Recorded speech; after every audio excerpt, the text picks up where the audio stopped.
This is May 1st, 2017. This is the wrap-up for the day in sports. Today we're going to start with hockey. Washington Capitals, Pittsburgh Penguins at the new Igloo. The Capitals down 2-0, lost the first two games at home, desperately needed to come out and show some fight, and they did it. And not only did they do it, they knocked Sidney Crosby out, and if he's out of this series, if he misses any time, this whole dynamic changes. This could be the turning point of this whole series. And Matt Niskanen, he got a 5-minute misconduct. He got run out of the game. He got ejected. He got a game misconduct. The question is he going to get suspended? He probably will, but it's well worth it. But the question is this. That was a good old-fashioned hockey hit. I don't think he was headhunting. I just think that Crosby came in at a bad angle and he just popped him. I mean, that's something Scott Stevens would do. I mean, it reminded me of what Stevens did to Eric Lindros in Game 7 of the 2000 Eastern Conference Finals.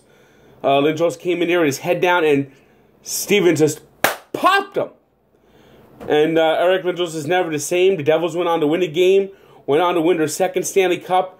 To me, that is one of the great moments in the history of hockey, when Scott Stevens laid Eric Lindros out in Philadelphia. I still get chills watching that play. Bam! Scott Stevens, he will always be the man for what he did. And you know, it's now that Eric Lindros is in the Hall of Fame, you know that his plaque is staring over at the Scott Stevens plaque, and it's just sweating bullets. It's glad that plaque can't come off the wall and hit it. Because Eric Lindros would just go crawling into fetal position, as he did the rest of his career. When he was at the Rangers, all he'd ever do was crawl into fetal position whenever you saw Scott Stevens. If you mention the name Scott Stevens to him, you see his face turn white. I mean, that was so great. One of the great moments in hockey, Scott Stevens. And Matt Niskanen just reminded me of that today. But of course, you know the Capitals, they can't make it easy. They almost blew it. Penguins scored 2 goals with the goalie pull, tied the game, forced overtime. And if they would have lost that game, you just fold the Capitals. So if they would have lost the game, you just fold the Capitals up, put them away. They're a bunch of chokers. But the Capitals, they got a power play opportunity, and Kevin Shattenkirk redeemed himself from his just god-awful Game 2 performance. Today he shined. There's no shat in his pants. I mean, it's Kevin Shattenkirk. He's earned his name back. He's earned his reputation back. And now the Capitals are back in the series, and it'll be interesting to see if Sidney is able to go in Game 4, and that's going to change the whole thing. 2 series started in the NBA today. The Cleveland Cavaliers were just a walk-off win with the Raptors. That game got close in the fourth quarter, but the game was never really in doubt. Cleveland just jumped out to a big lead. LeBron had a big game.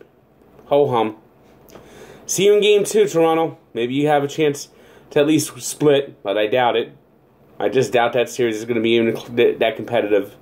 Cleveland's got their motor running now.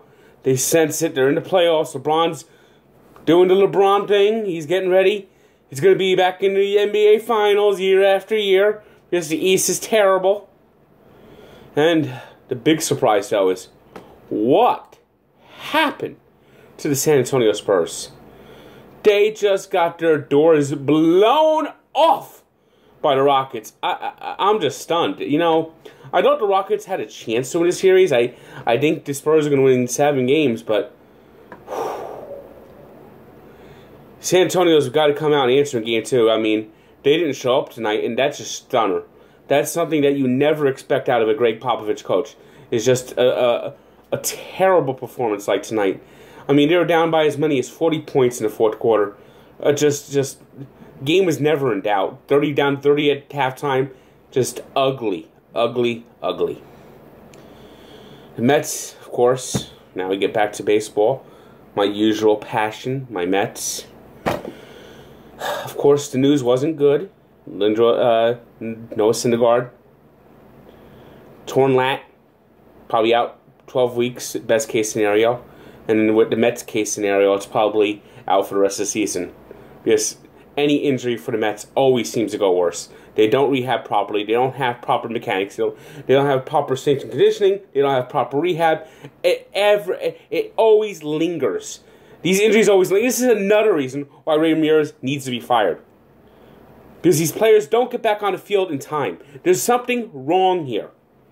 Something is wrong with the Mets' medical approach, strength conditioning approach. Something is wrong here. Something has to be changed. On the field, the Mets actually won. They finally got to Tehran.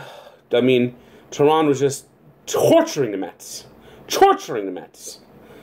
But the Mets got a big 5-run inning and held on. Jose Reyes, his bat looks like it's bat. His glove, not so much, but I'll take his bat right now. He's hitting really good. He looks like our Jose Reyes.